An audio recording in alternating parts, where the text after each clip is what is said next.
Haleluya. Thank you, Jesus. Praise God. Shalom, Bapak Jonathan Heriawan bersama dengan istri. Dan shalom untuk Bapak Raymond Oi yang sudah join bersama dengan kita di hari ini. Senang sekali bisa lihat Bapak Ibu bisa join bersama dengan kita di hari ini. Nah, hari ini kita akan bahas tentang waktu Tuhan.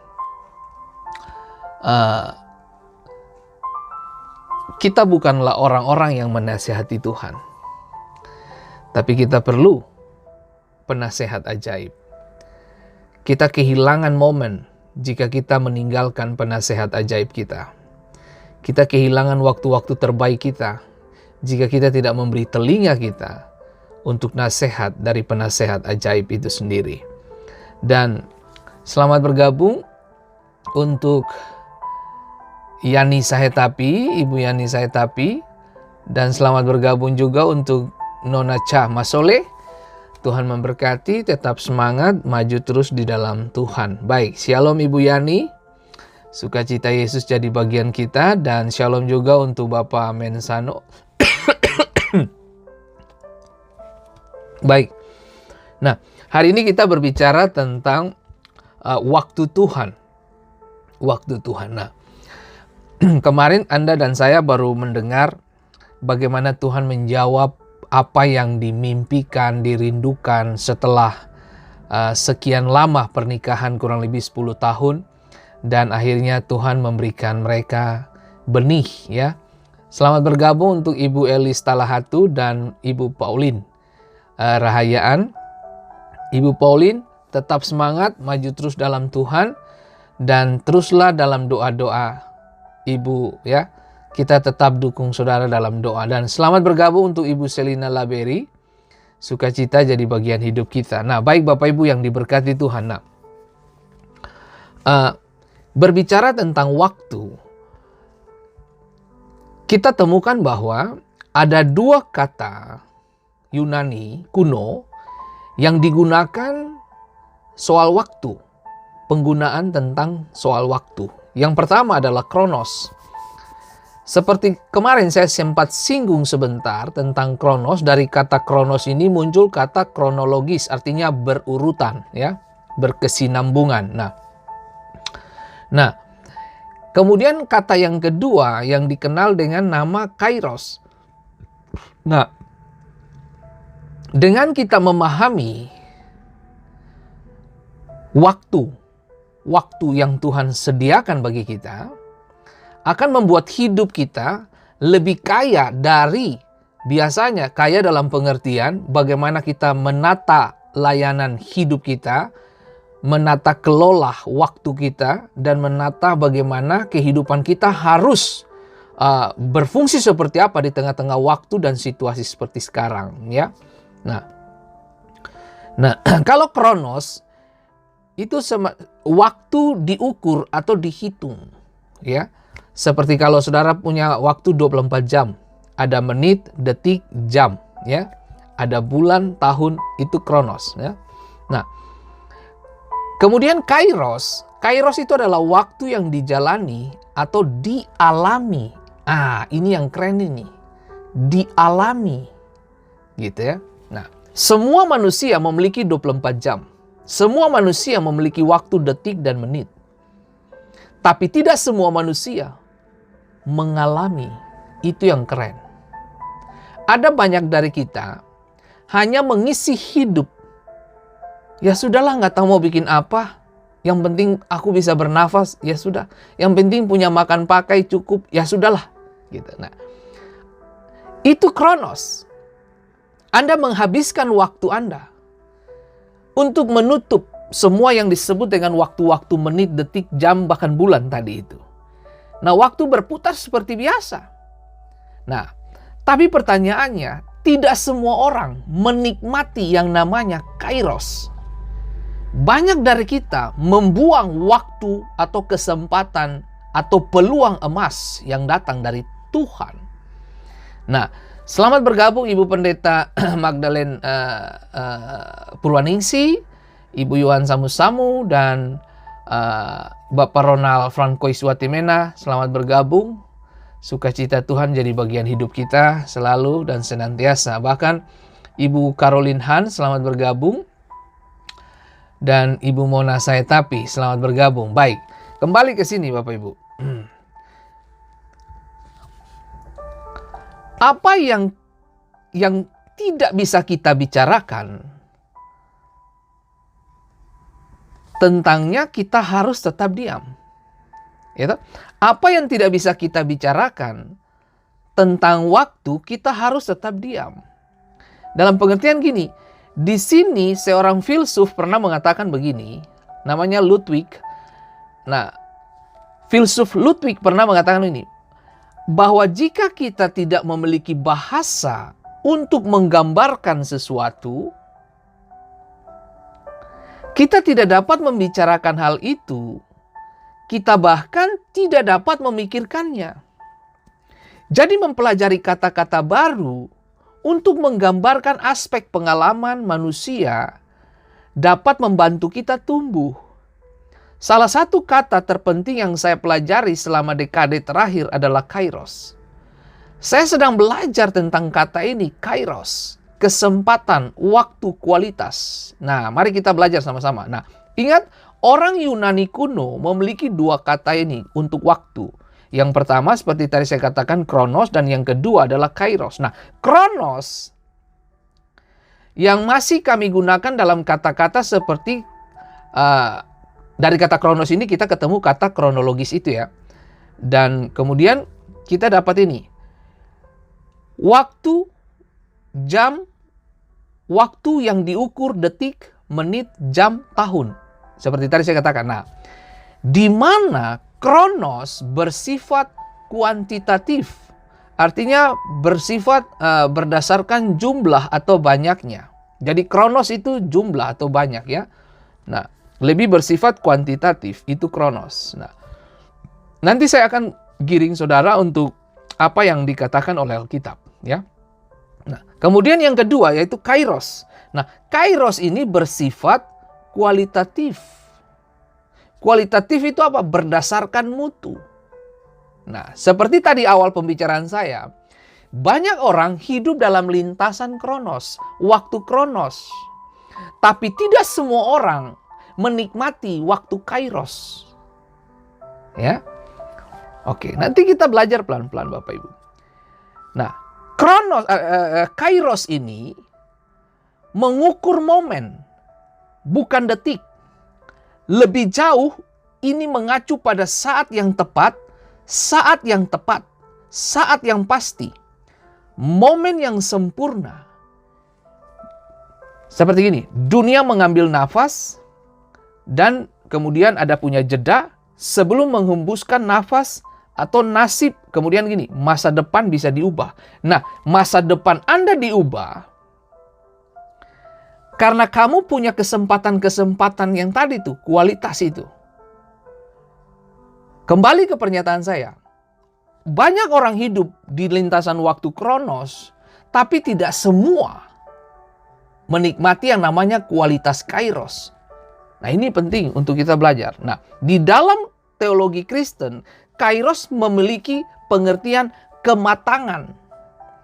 Nah, hanya orang-orang yang matang, dia paham betul di mana waktu kairos itu, di mana waktu Tuhan, di mana kesempatan, di mana peluang emas itu. Ya. Ini memiliki pengertian spiritual. Kalau sudah kairos ini. Nah, waktu yang diangkat dari urusan kehidupan biasa. Jadi kairos itu, Anda hitungan waktu 24 jam, tapi di tengah-tengah 24 jam itu ada waktu-waktu khusus di mana Tuhan intervensi tanpa Anda duga. Dan intervensi Tuhan itulah yang kita kenal dengan yang namanya kairos. Ada waktu-waktu di mana Tuhan bisa berbicara begitu tepat gitu loh. Ketepatan Tuhan dalam berbicara itulah waktu kairos bagi kita. Nah, oke. Kalau Bapak Ibu lihat, di dalam yang namanya tuh timetable, waktunya Tuhan itu. Nah, ketika Ishak lahir, kelahiran Ishak itu kairos.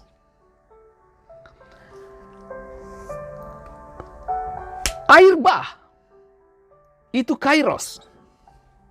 Air bah, waktu datang, itu air bah. Ini contoh-contoh Bapak Ibu. Nah, kemudian Israel meninggalkan tempat perbudakan, itu kairos. Itu kairos. Kemudian Yesus lahir dan mati dan bangkit, kemudian naik ke sorga, itu kairos. Dan kita tahu bahwa kita hidup hari ini, itu pun karena ada kehidupan kairos, kehidupan waktu yang Tuhan tanam di dalam setiap kita. Kelahiran Anda pun itu kairos. Kairos untuk siapa? Kairos untuk kerajaan Allah bermanifestasi lewat hidup saudara. Nah, mari kita belajar pelan-pelan. Lihat. Nah, di dalam Pengkhotbah pasal 3, ayat pertama dan sampai dengan ayat yang ke-15, tentu kita tidak baca semua. Bapak Ibu bisa baca itu aja di rumah. Untuk segala sesuatu ada waktunya. Pengkhotbah 3, ayat pertama, untuk segala sesuatu ada masanya. Untuk apapun di bawah langit ada waktunya. Waktu yang dipakai apa? Kairos. Nah, ada waktu untuk lahir, ada waktu untuk meninggal, ada waktu untuk menanam, ada waktu untuk mencabut yang ditanam. Ini waktu-waktu di dalam Pengkhotbah pasal 3 ini menggunakan kata kairos. Berarti Bapak Ibu, ada seperti tadi saya kasih contoh. Air bah, Yesus lahir, Ishak lahir, kemudian Yesus bangkit, Yesus naik ke sorga, itu kairos. Nah, saya berharap saudara bisa tangkap ini dulu sebagai bentuk dasar untuk saudara bisa masuk lebih dalam. Nah, dalam bahasa Indonesia sehari-hari di ayat yang ke-15 dari Pengkhotbah pasal 3, saya ingin baca bagi Bapak Ibu. Yang sekarang ada, dulu sudah ada. Yang akan ada, sudah lama ada. Allah mencari yang sudah lalu. Dalam terjemahan lain dibilang, yang sekarang terjadi, sudah terjadi sebelumnya. Yang akan yang akan ada, sudah lama ada. Allah menentukan supaya yang sudah terjadi, terjadi lagi. Nah, menarik untuk kita belajar kalau Anda lihat Pengkhotbah pasal 3 ini, semua manusia kita mengalaminya. Waktu-waktu ini mengalaminya. Nah, tapi pertanyaannya berapa banyak dari kita yang mendapatkan kesempatan dan memaksimalkan kesempatan itu? Itu penting. Itu penting untuk kita belajar di sini. Karena di dalam Pengkhotbah pasal 3, kita dapatkan kata itu kairos, waktu Tuhan. Waktu Tuhan mengunjungi Yerikho, Sakeus tidak membuang waktu kairos itu. Waktu Tuhan masuk Yerikho, Sakeus berlari lebih dari kebanyakan orang. Nah, waktu Sakeus berlari, itu kairosnya Tuhan. Bagi siapa? Sakeus. Sakeus tidak ingin melewatkan waktu kunjungan Tuhan. Nah, kairos itu waktu Allah melawat umatnya. Pengenalan akan Tuhan membuat kita bergairah untuk menemukan hal-hal yang tidak biasa dalam perjalanan hidup kekristenan Anda. Ketika Sakeus memilih dan menetapkan hati untuk memanjat pohon, tahukah saudara, ketika kamu ketemu dengan kairos waktu Tuhan, fasilitas Tuhan pasti sediakan. Artinya gini, saya tidak yakin dan tidak percaya dengan orang-orang yang berkata bahwa dia sedang dilawat Tuhan, tapi dia kekurangan fasilitas-fasilitas yang Tuhan terima. Dengar, saya tidak berbicara tentang fasilitas-fasilitas elektronik yang saudara punya ya. No, bukan cuma itu, bukan itu orientasi saya. Tapi semua fasilitas yang saya maksudkan adalah fasilitas untuk menggiring kamu melihat Tuhan dengan jelas. Ketika pohon arah posisinya di situ, Tuhan udah tahu bahwa one day Sakeus bakalan ada di situ. Dan kita tahu bersama, Sakeus melampaui banyak orang. Orang yang menemukan Tuhan adalah orang yang tahu kemana dia berlari. Dia punya konsep berpikir sederhana. Dan tahukah saudara, tubuh pendeknya dia tidak menghalangi waktu-waktu hidupnya. Tubuh pendeknya dia tidak menghalangi dia untuk meresponi yang namanya kairosnya Tuhan. Dia lari melampaui banyak orang. Ini menandakan apa? Waktu, kairos, waktu kualitas tidak bisa disembunyikan. Kualitas hati seseorang tidak akan disembunyikan. Dia akan bermanifestasi pada waktunya. Ketika dia ketemu sumber yang tepat, dia akan melahirkan hal-hal yang tidak biasa. Sakeus ketemu Yesus, men. Nah, dengar. Kenapa saya katakan bahwa ketika dia lari menemukan pohon ara dan dia panjat itu, dari mana saya bisa tahu bahwa ini kairos? Karena Yesus bukan mengabaikan, tapi Yesus seperti mendiamkan banyak orang, tapi Yesus mengunjungi pohon ara. Aneh kan? Nah, dengar saya mau kasih tahu. Di sisi lain, Yesus ketemu dengan pohon ara dan tidak menemukan buah. Dan Yesus mengutuk di situ. Tapi kali ini, Yesus mendatangi pohon ara itu dan berkata kepada buah yang matang tadi. Itu yang saya bilang. Kairos itu namanya kematangan. Kairos itu kematangan. Yesus ketemu dengan Sakeus. Dia menjadi bahan olok-olokan, ejekan. Menjadi bahan fitnahan. Dia dibully oleh masyarakat Yeriko karena bekerja untuk orang penjajah Romawi. Tapi bagaimana Tuhan ketika datang ke pohon ara itu, Tuhan mendapatkan Sakeus. Makanya Tuhan bilang ini, Sakeus, turunlah, aku menumpang di rumahmu. Dan kita tahu bahwa hasil dari perjumpaan itu, Sakeus mengembalikan 4 kali lipat jika dia mendapati perlakuan dia memeras orang-orang di sekitarnya. Dan kemudian didapati bahwa kekayaan sebagian dia dijual untuk memberkati orang miskin. Nah, ini yang saya bilang, kalau kamu ketemu kairosnya Tuhan, kantong kamu pun tidak akan tertahan. Kamu tahu bagaimana memberkati pekerjaan dan pelayanan Tuhan. Kamu tahu bagaimana mendistribusikan kairos kamu kepada kairos orang lain. Jadi ketika Sakeus mengembalikan berkat, atau sebut saja berkat, mengembalikan berkat-berkat yang ketika dia ketemu Yesus itu, bagi orang-orang yang terima berkat itu, mereka tahu ini kairos. Itu yang saya bilang. Waktu kamu ketemu dengan sahabatmu, jangan tahan mulutmu untuk cerita tentang Yesus. Nanti saya akan masuk dalam aplikasi tentang kairos. Nah, ini menjadi hal yang ajaib bagi kita, Bapak Ibu. Nah, saya kasih satu contoh lagi. Wanita pendarahan, waktu Tuhan lagi jalan, dengar baik-baik Bapak Ibu. Tuhan itu lagi jalan ke tujuan lain. Tujuan Tuhan bukan wanita pendarahan loh. Ya, kalau saudara baca nanti. Tapi kemudian dia muncul dengan kalimat ini. Asal ku jamah jubahmu, aku menjadi sembuh.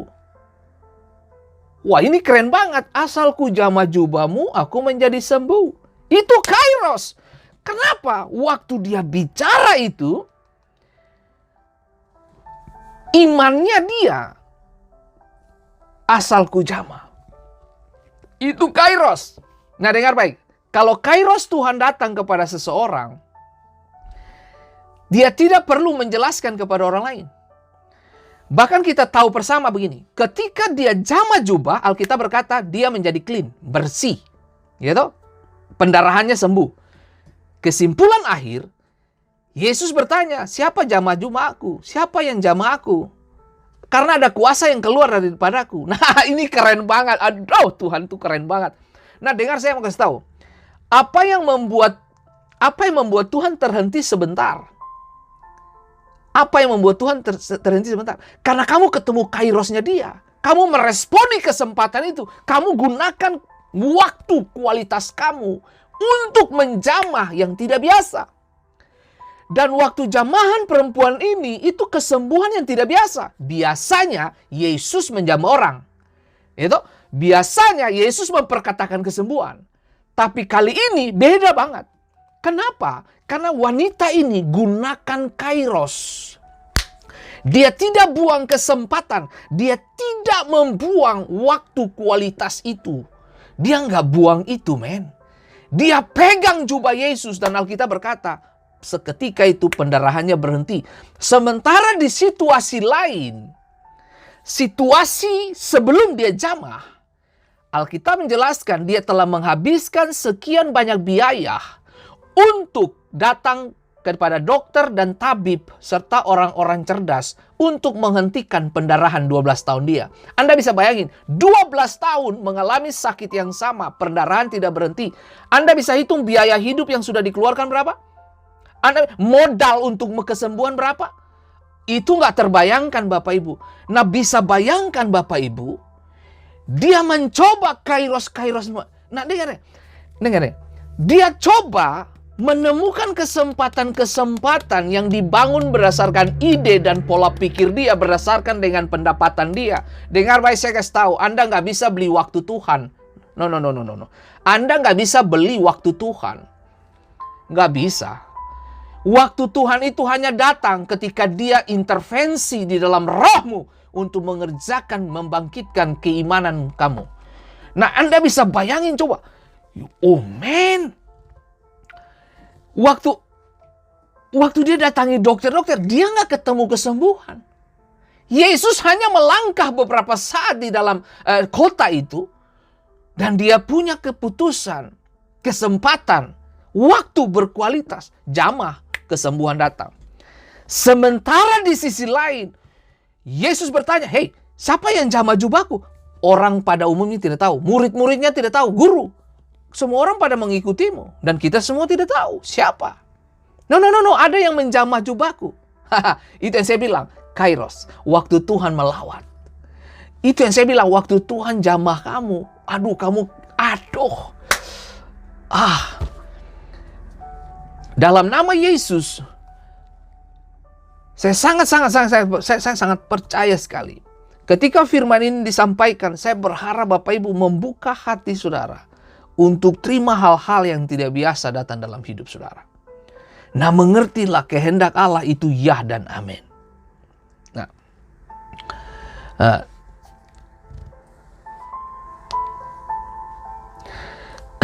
di dalam kitab Pengkhotbah tadi pasal 3, kita temukan kata kairos dari atas sampai di bawah. Digunakan kata kairos. Ada apa? Ada waktu untuk kamu menangis. Ada waktu untuk kamu berbaring. Ada waktu untuk kamu menanam. Ada waktu untuk kamu mencabut. Semua ada waktu.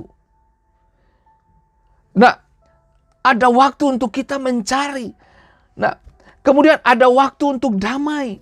Ada waktu untuk untung pekerja dari yang dikerjakannya dengan berjerih payah. Ada waktu untuk perang, ada waktu untuk mengasihi, ada waktu untuk membenci, semua ada waktu.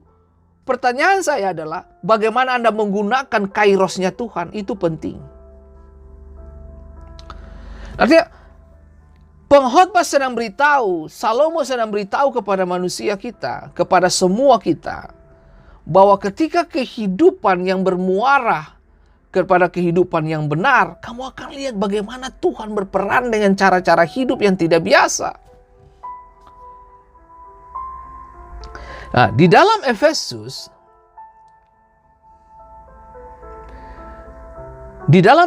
pasal 5 ayat 15 dan 6 dikatakan, karena itu perhatikanlah dengan saksama bagaimana kamu hidup.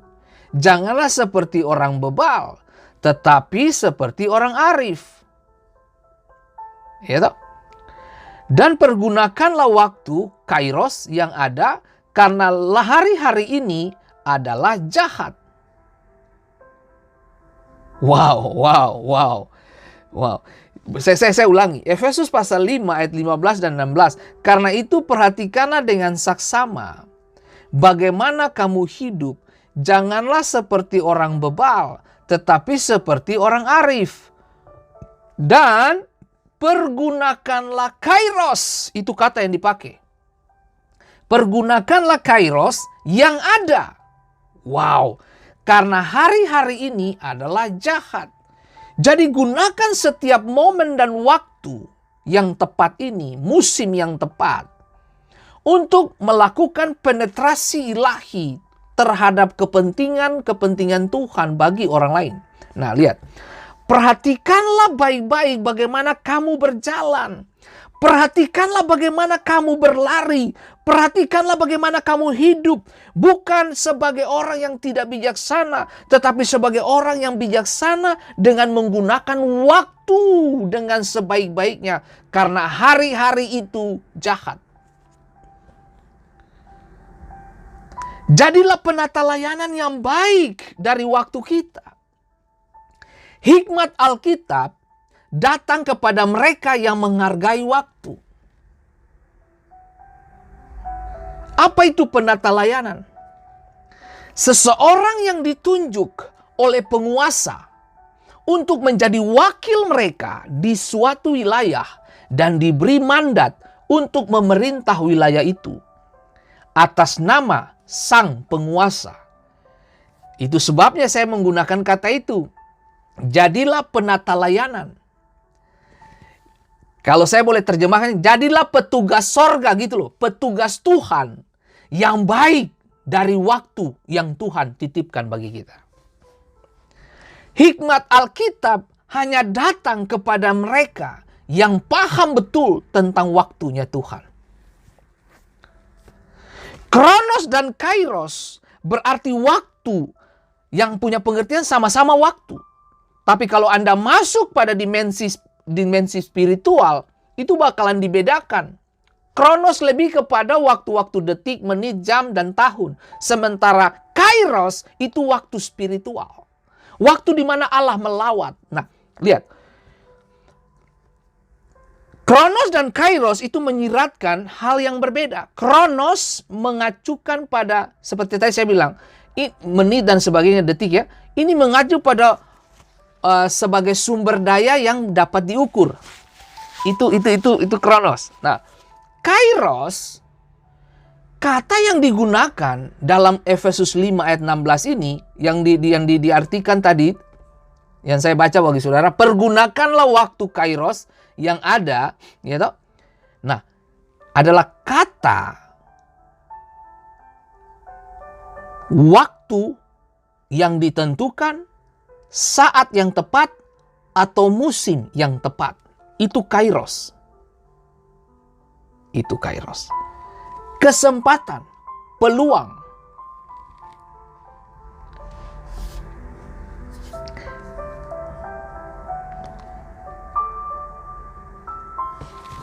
Kita menentukan jam untuk bekerja. Kita memiliki daftar hal-hal yang harus dilakukan dan begitu banyak waktu untuk menyelesaikan semuanya. Kita punya waktu 24 jam sehari. Kita punya kesadaran akan setiap menit dan detik kita adalah hal yang baik. Kesadaran kita terhadap waktu itu adalah hal yang baik. Tapi pertanyaannya, apakah kita sadar akan kairosnya Tuhan atau tidak? Itu. Kita sadar terhadap waktu kerja kita. Kita sadar terhadap waktu aktivitas kita. Kita sadar waktu kita main game. Waktu. Kita sadar waktu kita nonton TV. Kita sadar. Kita sadar waktu kita nonton sepak bola. Kita sadar gitu. Sadar waktu. Tapi pertanyaannya, waktu kesempatan Tuhan Anda sadar nggak? Itu pertanyaannya. Itu sebabnya ketika Sakeus menaiki pohon ara, Sakeus punya kesadaran akan Tuhan. Aku pengen lihat Tuhan. Itu kairos bagi dia. Itu Tuhan. Nah, sementara orang lain, mereka berdesak-desakan banyak mengikut Yesus. Tapi pertanyaannya, apakah Tuhan ngomong dengan mereka pribadi? No! Mereka berlomba-lomba mengikut Yesus. Mereka ikut Yesus karena beberapa hal. Yang pertama, karena pernah dikasih makan. Dan yang kedua, pingin dengarkan pengajaran. Dan yang ketiga, pingin lihat mujizat.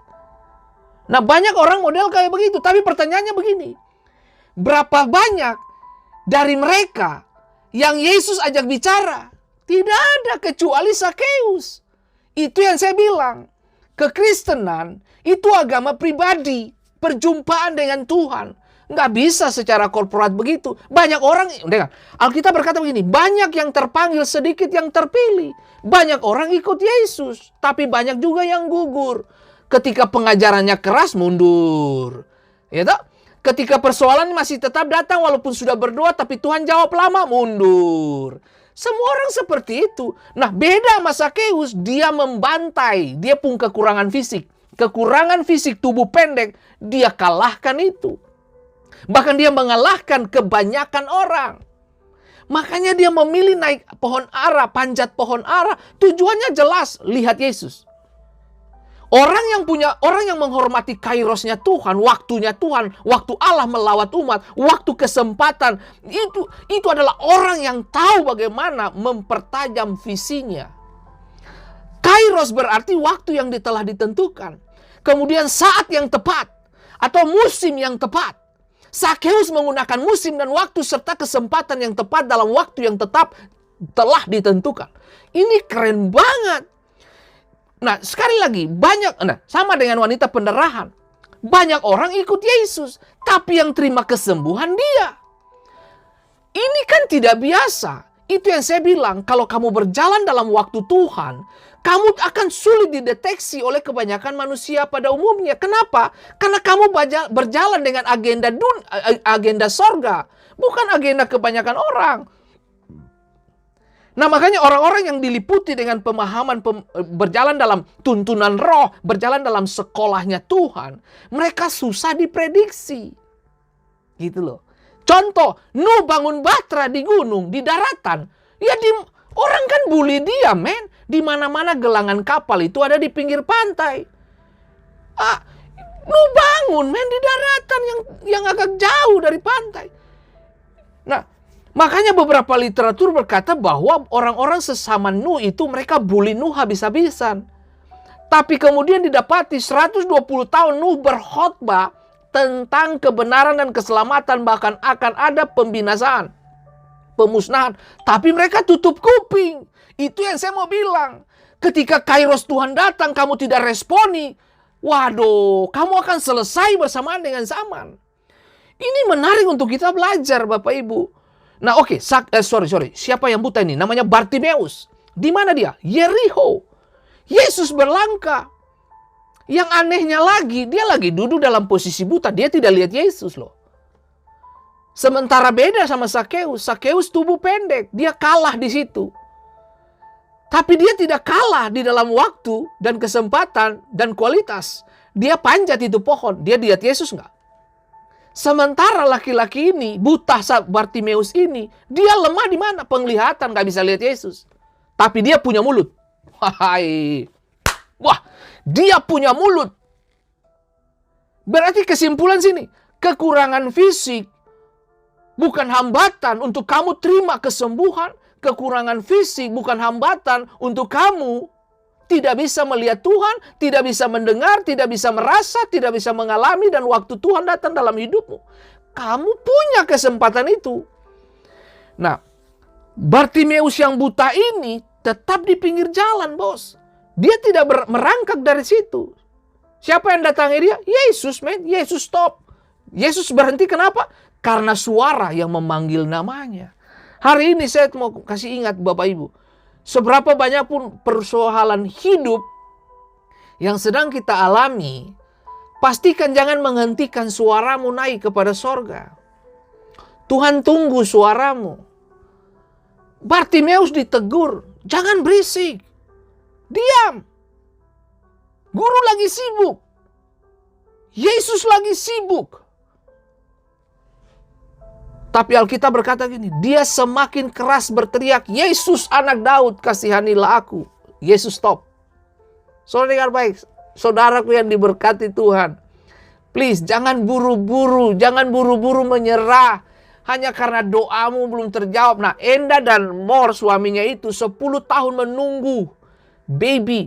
10 tahun, saudara pikir itu waktu yang gampang? Itu waktu yang lama, men. 2-3 tahun kita menikah, kalau belum punya baby kita sudah dibully sana sini. Pertanyaan kita itu bisa menghancurkan harapan-harapan orang yang ditanya itu. Apalagi kalau udah tanya 2-3 tahun udah menikah, udah punya baby belum? Kapan nih? Kapan nih? Oh, kapan apa? Emangnya kita bikin baby? Nah, ini yang saya mau bilang. Waktu kamu percaya Tuhan, kamu bertarung dengan apa yang disebut dengan suara-suara bising datang dari dunia. Waktu kamu pegang perkataan Tuhan, itu kamu sedang ada di dalam dilema yang disodorkan dengan pengertian begini. Akan ada lagi suara-suara dunia. Katanya percaya Tuhan. Kok belum sih? Katanya percaya Yesus. Katanya rajin ibadah. Nah, pertanyaan saya adalah, di mana Anda bisa paham dan mengerti bahwa di situ ada rencana Tuhan? Allah bergerak di setiap sudut perjalanan hidup kita. Nah, berikut ini saya akan memberikan kepada Bapak Ibu beberapa contoh dari yang namanya waktu kairos, pandangan kairos. Nah, hal pertama, kita hanya memiliki kesempatan singkat untuk mengembalakan anak-anak kita ketika mereka masih anak-anak. Kesempatan ini pun akan cepat berlalu. Jadi kepada Bapak Ibu yang sedang membesarkan putra-putrimu, ajarkan mereka hidup yang benar. Mari saya kasih tahu saudara. Tidak semua gereja mengajarkan kebenaran. Saya kasih tahu. Oke, saudara bilang, semua gereja ngomong yang benar kok Pak, yang baik-baik. Oh, belum tentu bos. Dengar. Kamu pernah lihat nggak? Itu pendeta habis khotbah minum mabok. Hah?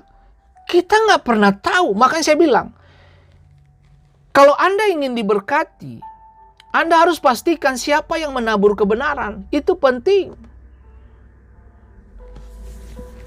Nah, lihat. Kita harus memiliki kesempatan singkat untuk mengembalakan anak-anak kita ketika mereka masih anak-anak. Artinya gini, kesempatan ini bakalan hilang nih. Kairosnya Tuhan ini bakalan cepat berlalu. Kenapa? Anak-anak itu waktu kairos buat kita. Waktu dimana kita tanamkan hal yang benar, kesempatan untuk kita tularkan kehidupan Yesus bagi mereka. Karena mereka kurang lebih, kalau di Amerika 17 tahun sampai 18 tahun mereka udah pisah dari kita. Nah, Anda bisa bayangin coba. Kalau kita tidak mengajarkan mereka hidup yang benar, yang terjadi apa? Hancur berantakan. Kalau kita nggak benar dengan Tuhan, ajarkan anak-anakmu takut akan Tuhan. Sebab apa? Kesempatan ini pun akan cepat berlalu. Ini soal anak-anak tadi itu. Yang kemudian penerapan, artinya pandangan kairos yang ke depan ini, saudara lihat. Nah, ketika seorang teman mengalami rasa sakit, kita memiliki waktu singkat untuk menjangkau mereka. Bisa dimengerti. Waktu sahabatmu sakit, waktu sahabatmu bermasalah, itu kairos Tuhan yang Tuhan tampakkan di depan matamu. Itu waktu di mana kamu bisa kunjungi mereka. Itu waktu untuk kamu kasih bahu. Itu waktu di mana kamu kasih pelukan. Kasih perhatian. Itu loh. Makanya saya mau bilang buat saudara, orang sehat tidak butuh dokter. Orang sakit membutuhkan dokter. Pada saat yang sama, itulah dokter berfungsi dalam menggenapi waktu itu. Kairos itu. Menarik untuk kita belajar hari ini Bapak Ibu. Mengertilah Tuhan itu pemegang kendali. Dia kontrol segala sesuatu. Nah, kembali ke sini. Ketika seorang teman mengalami rasa sakit, kita memiliki waktu singkat untuk menjangkau mereka. Kesempatan ini pun akan cepat berlalu. Sebab ketika kamu tidak mengunjungi mereka, ada indikasi waktu kamu tidak kunjungi, kemungkinan besar besok mereka sudah nggak ada. Kamu kehilangan mereka gitu loh. Kamu kehilangan sahabatmu. Kamu kehilangan teman baikmu. Ini waktu baik buat. Makanya saya bilang, orang sakit membutuhkan dokter. Orang sehat tidak butuh dokter. Ketika teman-teman kita mengalami masa sulit dalam pernikahan mereka, ini kairos juga nih saudara. Kita pergilah dinner dengan mereka, makan malam dengan mereka, berbagi hidup dengan mereka. Kan begitu. Kalau kamu punya baby, kalau punya anak, urus mereka. Karena itu kairos Tuhan tuh. Kemudian kamu punya sahabat yang sakit, itu kairosnya Tuhan. Tuhan pengen kamu datang mereka. Doakan mereka, itu kairos. Itu kairos. Oke. Nah, ketika teman-teman kita mengalami masa sulit dalam pernikahan mereka, ajak mereka makan malam kah? Itu kesempatan untuk kamu bisa tularkan kehidupan Yesus. Itu kesempatan untuk kamu bisa sampaikan Injil. Seorang psikolog mengatakan begini, kalau kamu ingin lihat seseorang itu hatinya terbuka, ajak mereka makan. Karena menurut psikolog ini berkatakan begini, kalau mulutnya terbuka, hatinya sudah bakalan terbuka. Gitu.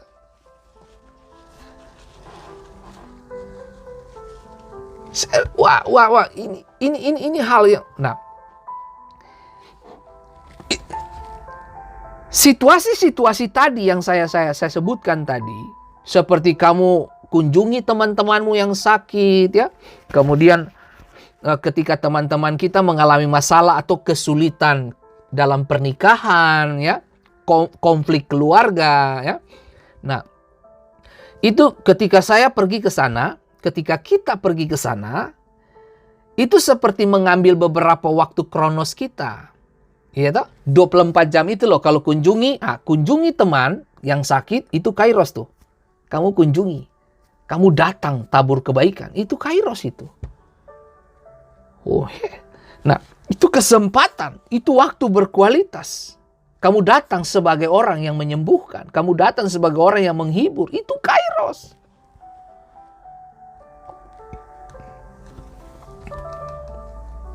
Nah,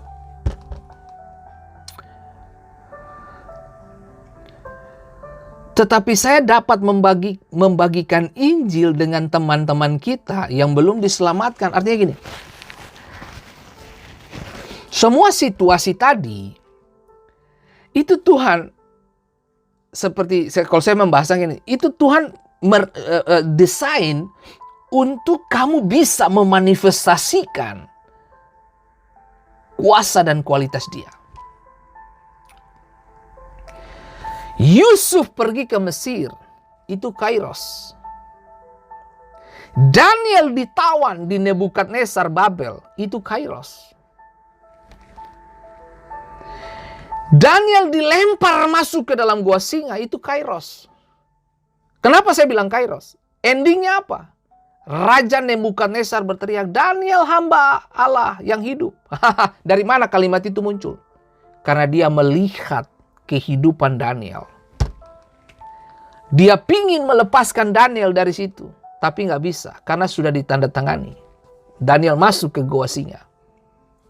Kesimpulan akhir apa? Dia mengakui kebesaran Allah Daniel. Itu kairos. Kairos bos apa? Nebukadnezar. Ada banyak situasi hidup yang sulit yang kita alami. Karena kesulitan Anda yang kamu hadapi, itu jadi kairos buat orang lain. Aneh kan? Nah, aneh memang. Kekristenan itu agak aneh.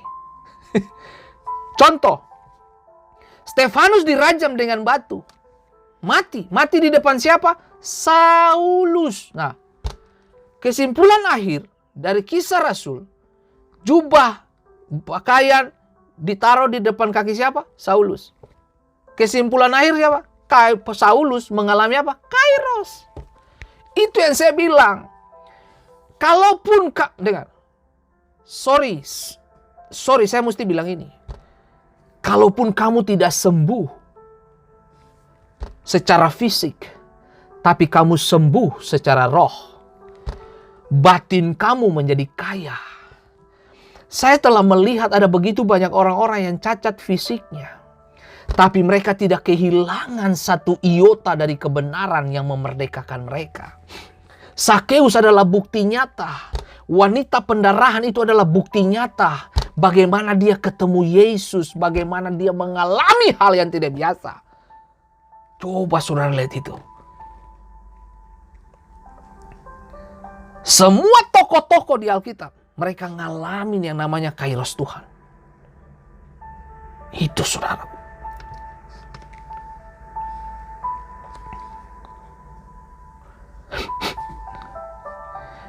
Kamu punya kesempatan untuk ketemu sahabat. Ceritakanlah tentang Yesus. Kamu ketemu tentang siapa saja di sekitar kamu. Belajarlah bicara tentang Yesus. Pak Pendeta, saya tidak bisa. Ya sudah, kalau kamu nggak bisa, paling tidak catat namanya dan berdoa bagi dia.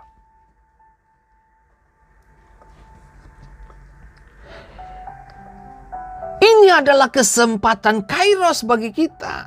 Waktu yang berkualitas.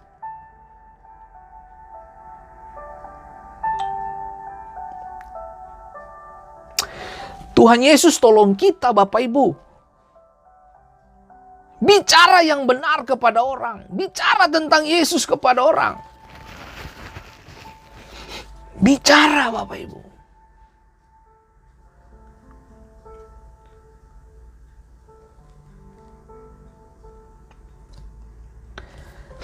Saya kalau lihat ada orang yang posting aneh-aneh di Facebook,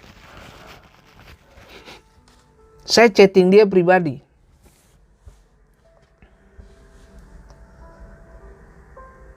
Saya tanya, kamu kenapa? Kenapa status kamu begitu?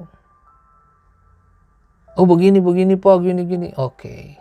Kamu tahu, dengan kamu menulis seperti itu, menunjukkan kualitas hatimu. Oh, langsung dihapus.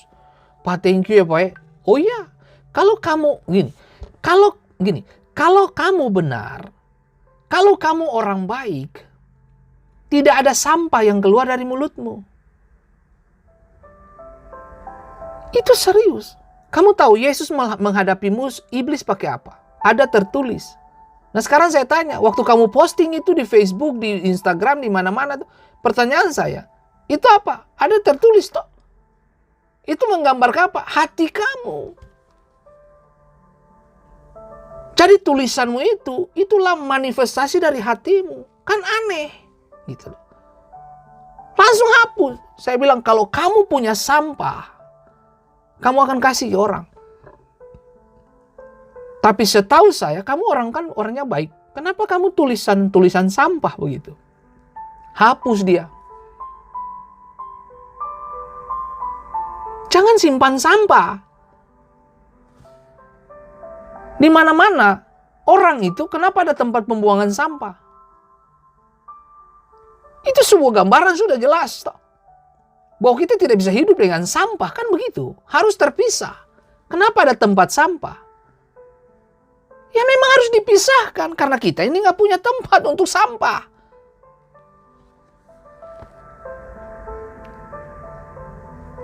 Anda tahu Belzebul? Belzebul itu raja lalat.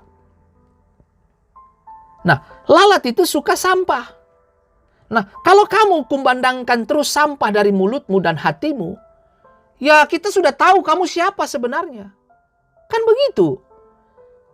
Itu saja. Jadi kalau kamu sumbur fitnah, kamu sumbur kebohongan, kamu sumbur maki-maki, caci maki, mengumpat, fitnah, bully, apa, bukti bahwa kamu punya siapa, kamu tuh milik siapa, kan jelas. Dengar, Belzebul itu raja lalat. Lalat itu suka apa? Sampah. Lalat itu tidak ada di tempat yang bersih. Lalat itu suka di tempat sampah. Jadi kesimpulan akhir, kalau kamu terus sumbur yang bodoh itu, sikap bodoh, perkataan yang membunuh hati orang, berarti kamu sampah. Bisa dipahami. Belzebul itu raja lalat, raja setan. Jangan mau jadi tempat sampah, bos. Aduh. Jangan mau jadi tempat sampah. Kamu itu mahal, kamu bernilai. Dengar baik saudaraku, satu waktu, ini saya cerita kebodohan saya ini. Satu waktu, saya rebus telur. Nah, waktu saya rebus telur, saya berharap itu nanti sore saya makan gitu loh. Saya rebus. Akhirnya saya sudah rebus, saya sudah kupas, kemudian saya taruh di piring, lalu saya tutup dengan mangkok begitu ya. Pas di depan meja, tutup. 2-3 hari saya tidak otak-atik. Sebab itu kan tutup rapi tuh. Saya nggak sentuh apa-apa. Itu telur dia busuk, men. Ulat keluar, men. Plut, ular. Bukan ular ya, ulat. Ulat keluar di mana-mana. Saya lihat ke itu langit-langit rumah, saya lihat. Jangan-jangan ada yang bocor atau ada yang mati atau ada binatang mati di dalam plafon atau dalam loteng itu, langit-langit itu. Loh, kok nggak ada? Ini dari mana? Ya ampun. Saudara tahu, saya coba buka, ulat sudah banyak di situ, men. Lalu Tuhan tuh ngomong gitu loh, Tuhan ngomong gini. Tuhan tuh memang keren nih. Saya paling sering diajar Tuhan tuh dengan hal-hal yang sederhana begini. Waktu saya buka, itu ulat di mana-mana. Terus tiba-tiba suara Tuhan tuh muncul begini. Dan saya tahu itu suara Tuhan. Kamu tahu, kebusukan ditutup kemana-mana, satu waktu akan dibuka. Oh my goodness. Jadi dosa itu ditutup kemana-mana, satu waktu akan terbuka. Satu waktu akan terbuka. Nah, jangan hidup di dalam kegelapan Bapak Ibu. Orang yang hidup di dalam kegelapan, biaya hidupnya lebih tinggi. Nah, mengubah pola pikir kita, hal ini menuntut kita untuk melakukan perubahan mental.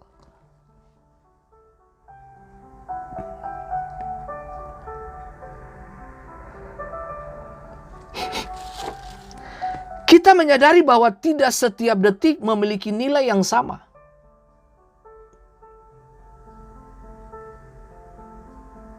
Semua orang memiliki waktu yang sama.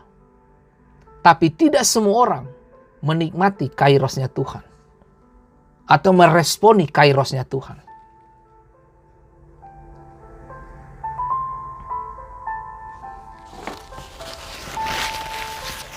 Beberapa momen menjadi penting dari momen-momen yang lain. Bagaimana dengan kita sekarang? Nah, kita harus mengubah pandangan kita tentang apa sebenarnya efektivitas itu. Ketika saudara menghargai waktu Tuhan, saudara tahu bagaimana efektif dalam memanfaatkan waktu-waktu Tuhan.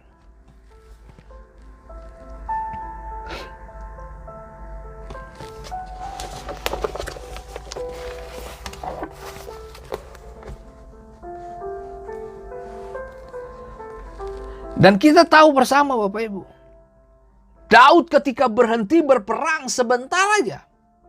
Padahal itu musim, tahun-tahun di mana raja-raja bangkit berperang.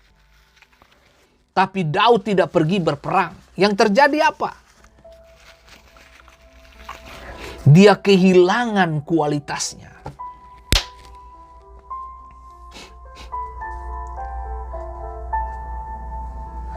Daud kehilangan waktu-waktu spesial dengan Tuhan.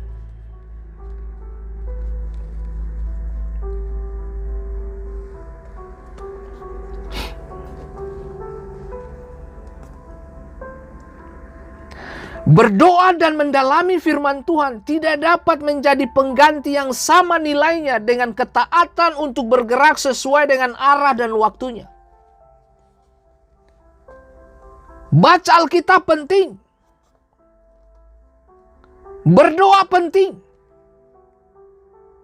Tapi dengar baik. Ketaatan. Anda berdoa tapi tidak taat sama saja. Wanita yang kehilangan suami itu datang kepada Nabi Tuhan. Aku punya buli-buli. Oke, you masuk kamar. Minta bejana-bejana. Kalau wanita ini tidak lakukan dan tidak taat, dia cuma punya informasi kebenaran. Tapi dia tidak punya kehidupan kebenaran. Bisa dimengerti. Kalau kita semua harus beranjak masuk pada level berikut. Kebenaran menghidupi kita. Kita menghidupi kebenaran itu.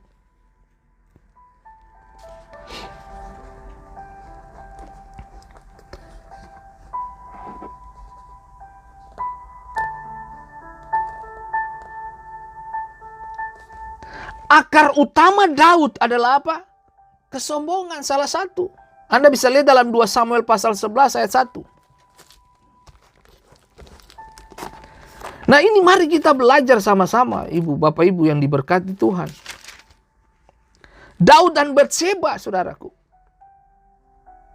Pada pergantian tahun, pada waktu raja-raja biasanya maju berperang, maka Daud menyuruh Yoab maju beserta orang-orangnya dan seluruh orang Israel. Mereka memusnahkan Bani Amon, bla bla bla bla bla bla. Daud sendiri tinggal di Yerusalem, nggak mau pergi perang. Padahal yang dia pakai ini kairos nih. Kairosnya apa? Untuk pergi berperang. Tapi dia kehilangan kesempatan ini, men. Daud kehilangan waktu Tuhan. Waktu kamu kehilangan kairos, kamu digilas habis oleh dunia. Itu aja. Gunakan kesempatan. Makanya iblis mencari celah. Untuk apa? Dia cari kesempatan untuk menghabisi kamu. Dia cari waktu terbaik untuk menghabisi kamu. Tuhan punya waktu terbaik. Tapi iblis juga punya waktu terbaik. Jangan keliru di sini Bapak Ibu. Anda harus tahu betul. Makanya saya bilang, kairos itu kematangan. Orang dewasa tahu bagaimana meresponi hidup dengan cara-cara yang hidup. Daud kehilangan di sini, men. Waktu dia berhenti bekerja, waktu dia berhenti berperang, disitulah niat jahat mulai muncul. Dan kita tahu dia kehilangan semua hal yang baik, saudara.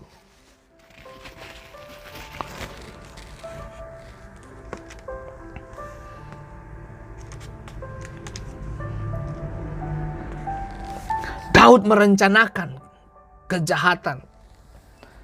Dan itu fatal bagi dia, saudara.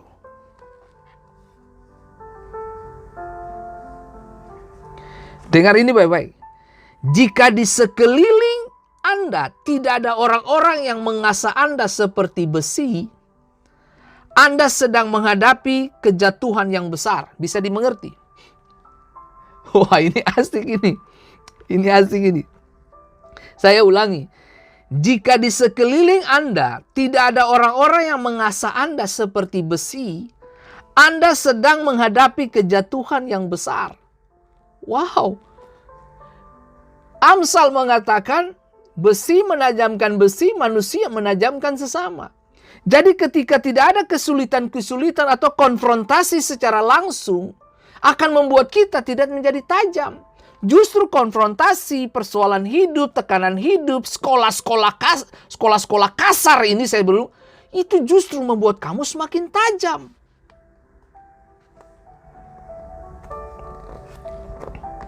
Jika kita lari dari konfrontasi, jika kita lari dari peperangan yang seharusnya kita lewati, itu sama dengan kamu giring kamu ke dalam kehidupan yang buruk. Jika kita lari dari konfrontasi karena takut akan merampas kenikmatan dan benteng perlindungan yang telah kita bangun, sebenarnya kita sudah menuju kehancuran. Makanya saya sering bilang, jangan menghindar dari proses. Hadapi prosesmu. Makan proses kamu. Nikmati dia. Berselancarlah dalam masalahmu. Berselancarlah dalam sakitmu. Nyembahlah dalam segala sesuatu yang disebut dengan kegelapan. Worship in the dark. Berdoalah, menyembahlah, beribadahlah di tengah-tengah kemandulanmu. Beribadahlah di tengah-tengah kesusahanmu. Beribadah, berdirilah di atas kedua lututmu. Toh kita semua ini punya masalah. Saya punya masalah, Anda punya masalah. Pertanyaan saya adalah bagaimana kita menyikapinya?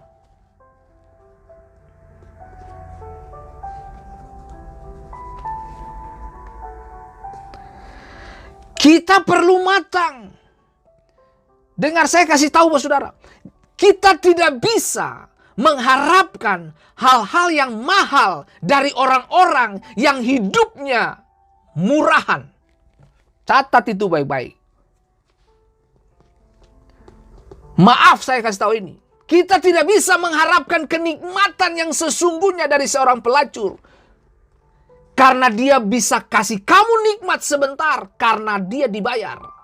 Tapi istrimu itu anugerah dari Bapa di sorga. Kamu bisa nikmat alkohol sebentar bikin kamu pusing, hilangkan masalah sebentar. Tapi kamu sedang dibunuh secara perlahan. Dari apa? Kebahagiaan yang sejati. Kamu keluar dari waktu Tuhan. Kamu masuk di dalam konsep yang bodoh dan bakalan kamu hancur di situ. Daud adalah contoh nyata bagi hidup kita.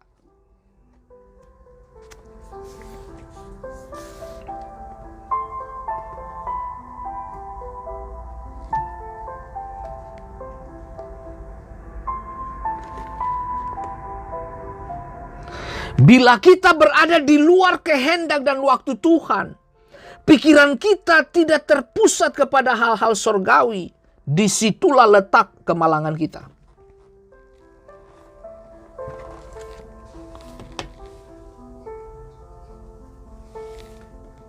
Menyembahlah kamu. Pak Pendeta, saya sakit. Saudara dengar baik. Saudara dengar baik. Saya belajar banyak dengan situasi pandemi.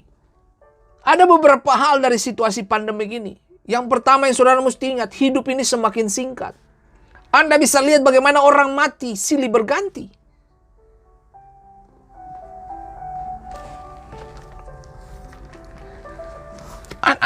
Saudara bisa lihat bagaimana Daud merencanakan pembunuhan buat Uria demi dan mendapatkan Batsyeba.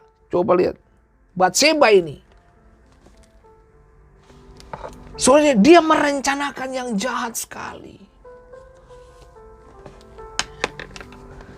Saudara, berulang-ulang saya selalu bilang, saya minta maaf bagi Anda yang hidup dengan suami orang, bagi Anda yang hidup dengan istrinya orang. Hei, dengar baik, kasih kembali milik orang lain. Kalau enggak, kamu akan kena masalah, men. Oke, kamu nikmat di sini, tapi kamu akan tidak nikmat di atas nanti. Segala sesuatu yang kamu lakukan sekarang akan dipertanggungjawabkan di depan mana? Tahta pengadilan Kristus. You akan buku kehidupan akan dibuka. Waktu kamu dengar firman ini, itu kairos bagi Tuhan. Kesempatan untuk kamu bertobat.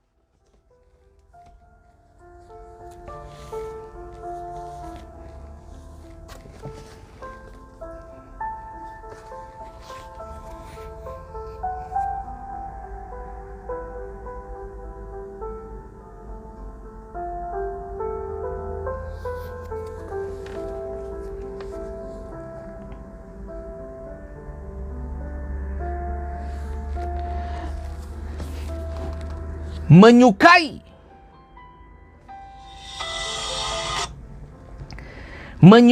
kenikmatan menempatkan kita pada bahaya menjadi tawanan. Saya ulangi. Menyukai kenikmatan menempatkan kita pada bahaya menjadi tawanan. Daud menyukai, men. Dia jalan di Soto waktu suasana sunyi, men, di Yerusalem. Sementara Yoab dan pasukan lagi perang, lagi taruhan nyawa di sana. Daud lagi nikmati soto, men. Lihat Batsyeba mandi, men. Saudara, saya mau mengingatkan setiap kita. Dengar, menyukai kenikmatan menempatkan kita pada bahaya menjadi tawanan. Berjalan berlawanan dengan cara Allah dan firman Allah. Kesimpulan akhir kita tertawan. Kita kehilangan. Aduh. Tuhan tolong kita, men. Oke. Daniel dikirim. Itu kairosnya Tuhan. Yusuf dikirim ke Mesir. Itu kairos baginya Tuhan. Oh men, mereka menjadi jawaban gitu. Nah kemudian kalau saya kasih contoh lagi. Esther, saudaraku. Esther, men. Mordekai sebagai penasehat. Esther masuk, men. Dengan apa saya kasih tahu bos saudara. Mordekai ngomong sama Esther, kalau you tidak fight untuk ini, bangsa kita habis. Esther maju, men. Esther pasang badan, men. Waduh, itu yang saya bilang. Kalau Tuhan sudah pilih seseorang, aduh, dia fight sampai titik penghabisan. Kesimpulannya apa? Haman ciptakan tiang gantung untuk Mordekai, dikembalikan Haman yang disulut di situ. Itu yang saya bilang, siapapun yang berniat jahat untuk Anda, selama kamu berjalan dengan visi dan mimpi Tuhan, kamu gak perlu kecut dan tawar hati. Saya sangat paham itu.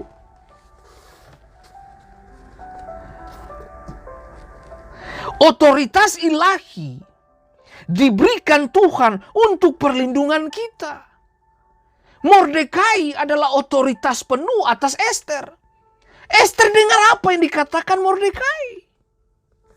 Dan diberikan langsung oleh Allah. Itu jelas banget Bapak Ibu.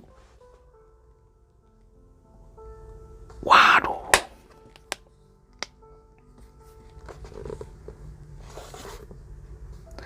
Hidup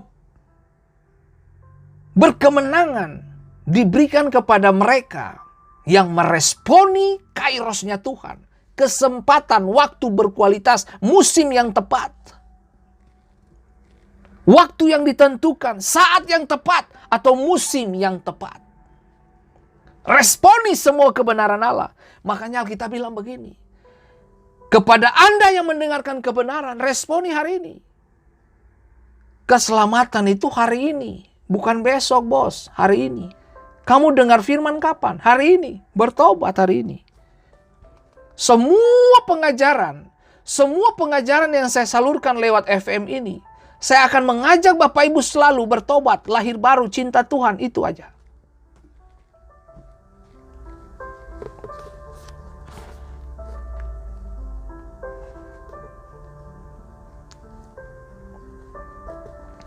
Dengar, ketika kita berbuat kesalahan, motivasi yang benar akan melindungi dan menjaga kita tetap peka terhadap hati Tuhan. Semua kita tidak terlepas dari kesalahan. Kita sewaktu-waktu bisa bikin kebodohan, gitu loh. Tapi dengar baik.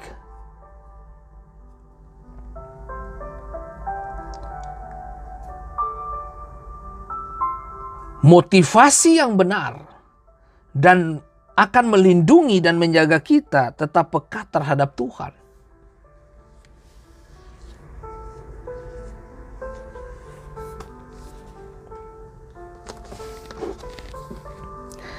Esther memilih taat kepada otoritas Mordekai dan mendengarkan nasihat-nasihat darinya. Esther dapatkan itu. Milikilah motivasi hidup yang benar. Untuk meluputkan mereka-mereka ini. Esther bilang dan sepakat dengan semua teman-teman Israel dan Mordekai semua. Oke, mari kita doa dan puasa. Ini sedap ini. Berpuasa dan berdoa. Sumber kekuatan dalam hidup yang dipenuhi oleh roh.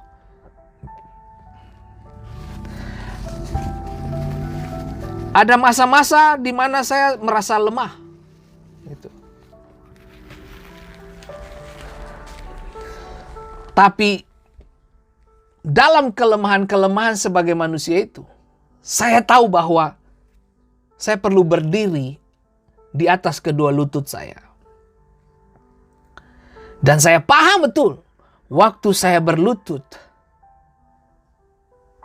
sebentar lagi saya akan lihat langit itu terbuka. Saya paling sering ditolong Tuhan. Sering ditolong Tuhan. Dan saya pengen Bapak Ibu juga ngalamin yang sama. Dengar, doa adalah kendaraan untuk berjalan di dalam roh. Kemudinya adalah firman Allah. Dan bahan bakarnya adalah ketahanan Anda.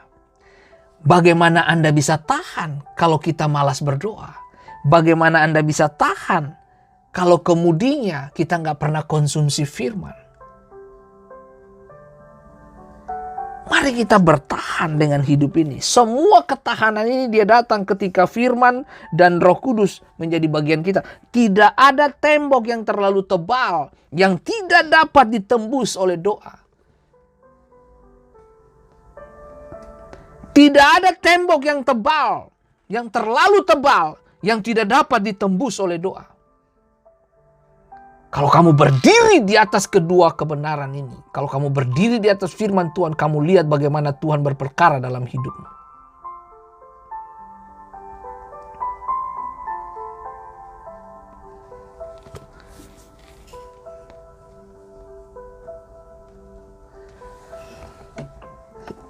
Selamat bergabung, Bung Sparko Saparua, Bapak Simon Samu-Samu, Herlin Sinai Tamaela, Ibu Marisa, dan Ibu Alen Tahalele, apa kabar? Ibu Wanda Siahaya, Tuhan memberkati. Yosef Seh, Serli Kumambong, dan Ibu Lina Bella, Tuhan memberkati. Waduh, Brian Samen, ya Tuhan memberkati, tetap semangat. Stanley Tagupia, Ani Patiranyawane, Tuhan berkati, maju terus dalam Tuhan, tetap semangat ya. Bapak Isa Kilmanun, Bapak Jimmy Sitanala, Tuhan berkati, tetap semangat. Kemudian Ibu Evelyn Saetapi, senang sekali bisa lihat Bapak Ibu bergabung. Ibu Nor Martinus, apa kabar? Tuhan memberkati kita, tetap semangat, maju terus dalam Tuhan. Dan Ibu Gilan Leri, Tuhan memberkati. Ibu Silia ya, Tuhan memberkati. Ibu Desi Soplanit Pormes, Tuhan memberkati, tetap maju di dalam Tuhan. Baik, nah Bapak Jimmy Philip Raja Baikole, Tuhan memberkati, maju terus di dalam Tuhan. Nah, saya tutup dengan kata ini, saudaraku.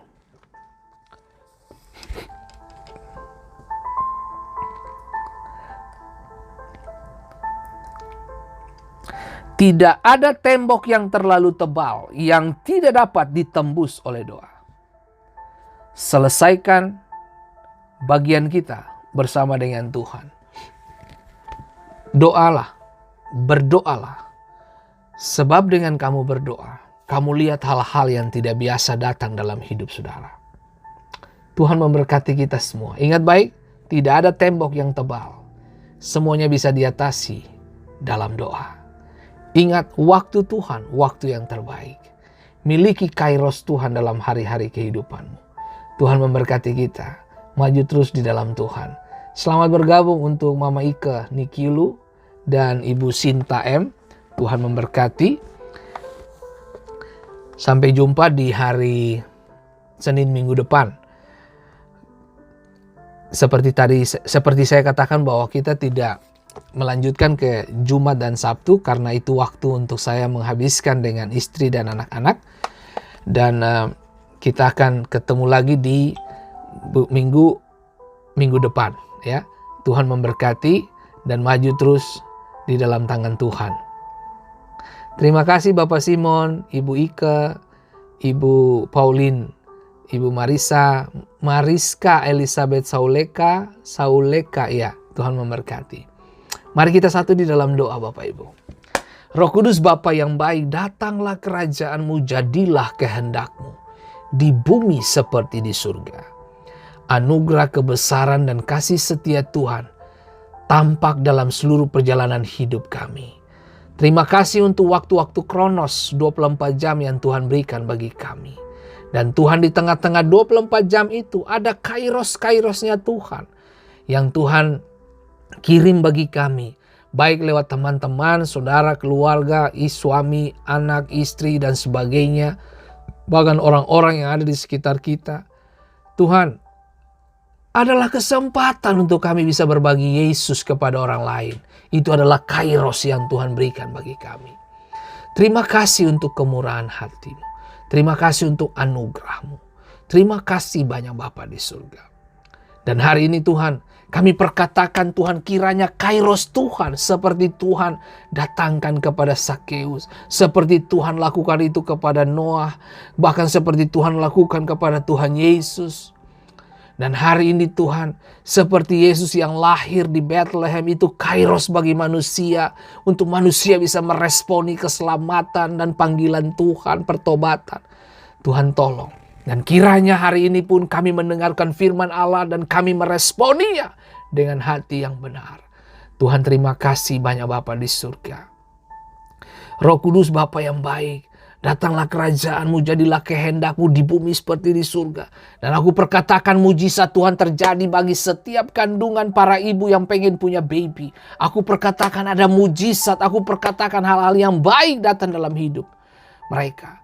Terima kasih banyak Roh Kudus. Terima kasih banyak Bapa. Dalam nama Yesus kami telah berdoa dan mengucap syukur. Dan hari ini kami perkatakan Tuhan, mata kaki diperkuat kepada mereka yang sedang lemah. Mujizat Tuhan terjadi. Terima kasih banyak Bapa di surga. Bagimulah segala kemuliaan, hormat dan kuasa. Datanglah kerajaan-Mu, jadilah kehendak-Mu ya Tuhan. Terima kasih banyak Bapa. Dari tempat ini Tuhan kami berdoa untuk Bapak, untuk Ibu Email dan Ibu Ans. Tuhan, aku perkatakan Tuhan, mujizat-Mu Tuhan terjadi dalam hidup mereka. Rahim mereka terbuka, ada benih ilahi di sana. Terima kasih banyak Bapa. Terima kasih Roh Kudus. Dalam nama Yesus kami telah berdoa dan mengucap syukur. Dan aku berdoa dalam nama Yesus untuk Ibu Pauline. Kesembuhan Tuhan terjadi. Tuhan lakukan sesuatu terjadi. Dan hal yang sama Tuhan kami berdoa memberkati Ella. Diurapilah Ella, diberkatilah Ella. Apa saja yang dikerjakan oleh kedua tangannya dibuat Tuhan berhasil diberkati. Biarlah hari-hari Ella dia mengalami Yesus dari waktu ke waktu. Terima kasih banyak Bapa di surga. Bagimulah segala kemuliaan, hormat dan kuasa. Haleluya. Amin. Tuhan Yesus memberkati kita semua. Maju terus di dalam Tuhan. Dan jangan mundur dari semua proses yang saudara sedang jalanin hari ini. Dengar baik, proses itu baik untuk membuktikan siapa yang berkualitas di dalam kita. Tuhan memberkati kita semua. Haleluya. Amin.